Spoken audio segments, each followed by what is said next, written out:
Hey guys, today I'm sharing with you my experience with using 4K, HDR and FreeSync for the very first time. Big thank you to BenQ for sending us one of their monitors, which we will review in this video. Now there's lots to talk about, and if you're looking for something specific, there's a table of contents down below in the video description.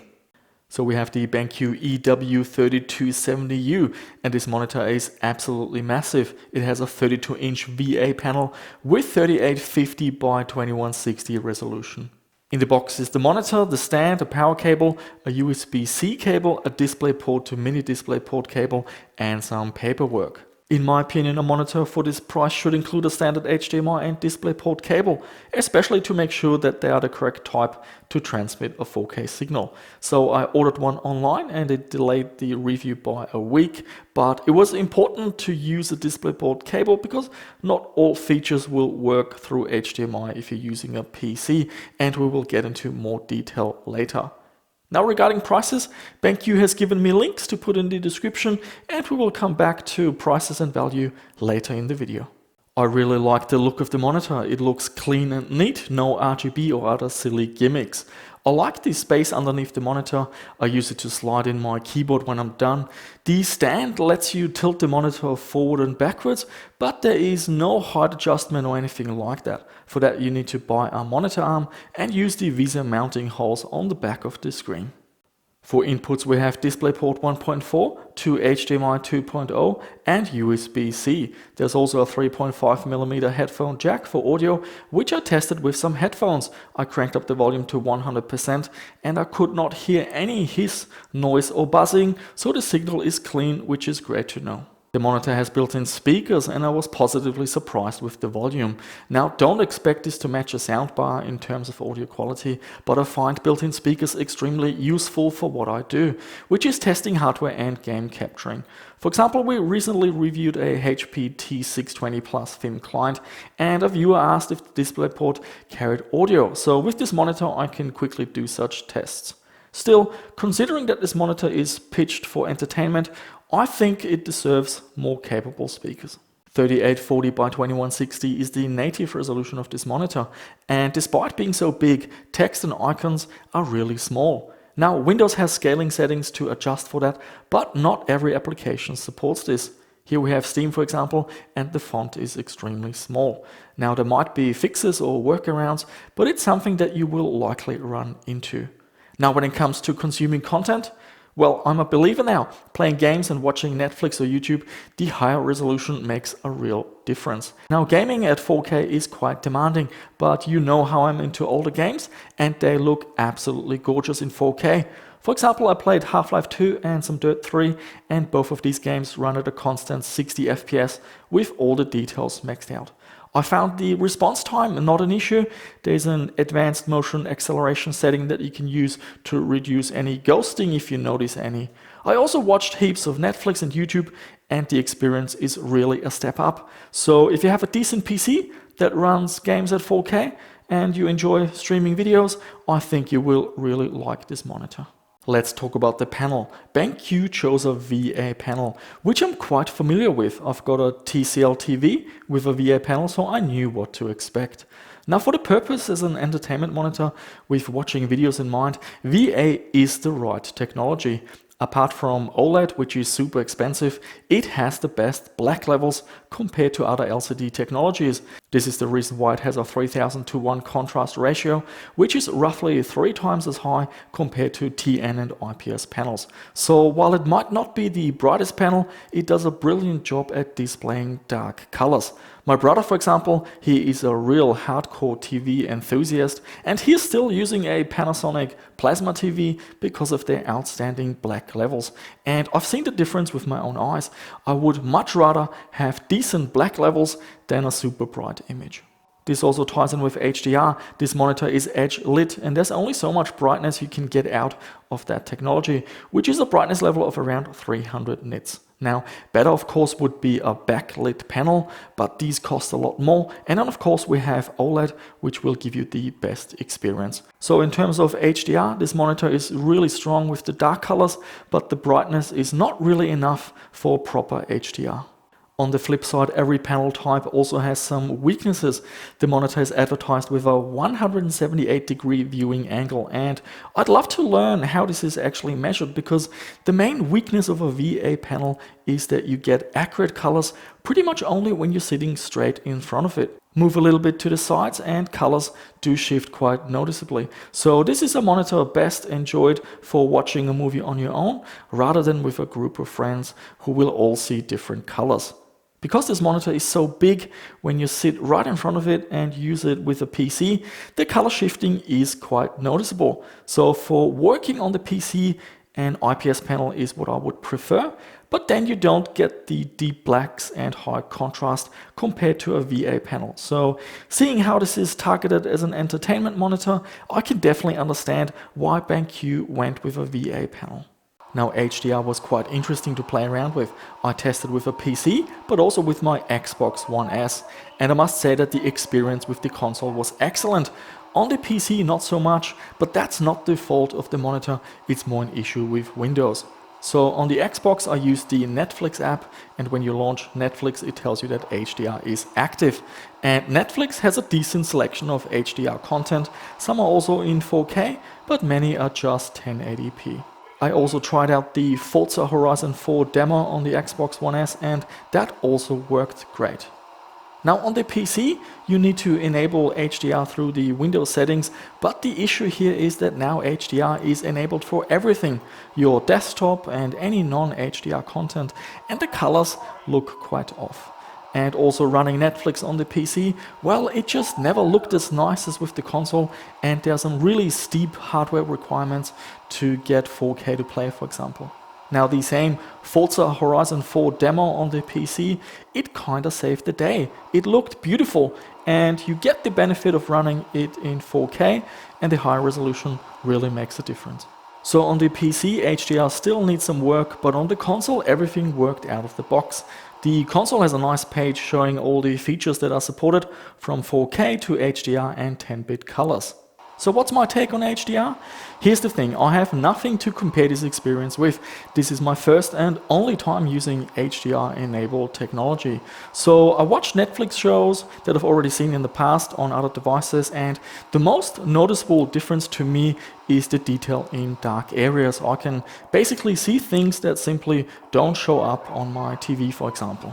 For non-HDR content, the monitor has a HDR emulation mode. The details as to how this emulation actually works aren't given, but playing a few PC games that I know quite well, and well, I still don't quite know what this option actually does, so I left it on for a while and played a few more games, but I think this is more a marketing tick box than a useful feature. This monitor supports 10-bit colors according to the specifications. This means that the screen can display over 1 billion colors compared to 16 million with an 8-bit panel. However, the datasheet doesn't clarify some of these specifics. Now, for entertainment purposes, watching movies, playing games on a console, this will work as advertised. But if you're on a PC and you want to use 10-bit colors, for example in Photoshop or other applications, well, there's a catch. If you're using a DisplayPort cable, it will only do 10-bit colors at refresh rates up to 30 Hz. But if you're using HDMI, you will not get 10-bit colors at all. Now this is because on the PC we want to use the RGB 444 pixel format. Now you can switch your video card to the 422 pixel format, and that will give you 10-bit colors at the 60 Hz refresh rate. But this format isn't really suitable for desktop work, with text looking fuzzy and with colors that look off. So yeah, that's a bit of a bummer, and I do find that this should be clarified on the datasheet. AMD FreeSync. Now this is a feature I was really looking forward to testing out. The idea is that the monitor varies the refresh rate to match the frame rate of the graphics card in order to get rid of any tearing and reduce input lag. Now, when doing my research on this monitor, I read the review from Tom's Hardware, and they mentioned a pretty decent FreeSync range of between 20 and 60 Hz, as well as low frame rate compensation. But they got this wrong. When looking in the AMD driver settings, well, the actual range is much smaller, between 40 and 60 Hz, and there's also no low frame rate compensation. So what this means is that your game needs to run between 40 and 60 FPS for FreeSync to work. but being a 4K screen with lots of pixels, my RX 570 definitely struggles and goes below 40 FPS quite often, and then you get tearing. AMD has a tool for testing FreeSync, the windmill demonstration. Unfortunately, it's broken.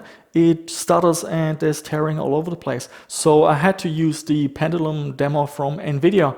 And here you can test if FreeSync works. You can click at the 50 FPS button and then FreeSync works buttery smooth. But at 40 and 60 FPS, unfortunately, you get tearing. Now this is something that should be fixed with FreeSync 2, which this monitor unfortunately doesn't support. So yeah, I had high hopes for FreeSync, and on paper it sounds like a great technology, but the range of this monitor at which it operates, it is just too narrow. And so after playing around with it for a while, I went back to using good old VSync, which I've been using since forever despite its limitations. There's also Enhanced Sync, which you can try out. It's what I use when I capture footage for my videos. It doesn't limit the frame rate, lowers the input lag, and gets rid of any tearing. Another feature that sounds questionable is Super Resolution, which promises to increase pixel density on low resolution content. And I tried it out. Yeah, we can definitely see a difference. I'm not sure what the exact process is. Maybe it's scaling up the image or adding some sharpness, but it definitely makes the image appear less soft with increased clarity and more of a contrast between objects on the screen. There's also Smart Focus, which lets you place a rectangle on the screen. Basically, it's a mask that you can define in size and position to focus on a particular area on the screen. Brightness Intelligence Plus uses a sensor built into the bottom of the monitor. I've seen similar technologies in the past, and what it can do is, for example, control the brightness depending on how much light there is in the room. So during the day, the brightness will increase, and late at night when watching a movie, it will lower the brightness. But it also detects color temperature, which is very interesting, and a feature I find very handy for content creation, with the monitor adjusting its white balance automatically to match whatever lights you have in the studio. Brightness Intelligence Plus also helps to reduce eye strain and is complemented by various low blue light modes as well as a flicker-free backlight.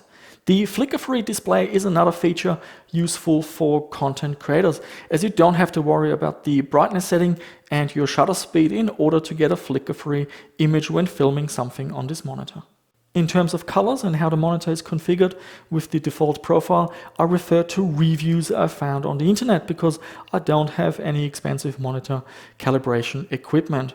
Tom's Hardware looks into this with great detail. The monitor covers 95% of the DCI-P3 color space, and they recommend the standard profile for non-HDR and the HDR cinema profile for HDR content. I was very happy with those settings, and I really appreciate that no manual adjustments are necessary to get a great picture. And now let's talk about pricing and value. This monitor is not cheap. Looking at the Amazon links that BenQ provided, we're looking at 850 Australian dollars, 600 US dollars, and 443 British pounds. So yeah, it's quite a hefty price tag, but on the other hand, the monitor is packed with features. So from that point of view, the value is there. However, we found that many of the features do come with limitations. So we get a huge screen, lots of pixels, the colors are excellent. I like the design, the speakers, the super resolution, and the brightness intelligent plus features, as well as a flicker-free image. But I wasn't quite impressed with HDR and the HDR emulation, the partial 10-bit color support, and with the narrow FreeSync range. I also understand why they went with a VA panel, but personally I find the color shifting a real issue with a monitor of this size and would have preferred an IPS panel instead. Going with 4K also means that you need a very powerful computer, and ideally a more expensive Xbox One X or a PlayStation 4 Pro. And not every PC application supports display scaling, which results in extremely small text. But as always, the value depends on what you are going to do with such a monitor, and it's not like BenQ doesn't have any other monitors on offer, far from it. Now, if I had to pick one that fits better with what I do, I would probably go with a non-HDR 27-inch IPS panel and 2K resolution. It would be quite a bit cheaper, and I would wait a little bit for HDR to improve on the PC and for FreeSync 2 to become the new standard. And there you have it, guys. Again, a big thank you to BenQ for letting us review this monitor. I've actually seen a lot of smaller channels review BenQ monitors recently, so I really appreciate that it's not just the big channels that are getting such opportunities. Now this monitor will come in handy with projects that I couldn't do before because I didn't have a 4K screen. I've got a thin client video planned, and now I can test in 4K and see how the machine handles media playback, for example. So guys, what do you think about this monitor and technologies such as 4K, HDR and FreeSync? I love hearing from you. If you got any specific questions about the monitor, maybe something I haven't covered, post them down below. I will answer them. I can just look it up on the monitor. It's not a problem at all. And that's it for this video. Thank you so much for watching, and I shall see you soon with another one.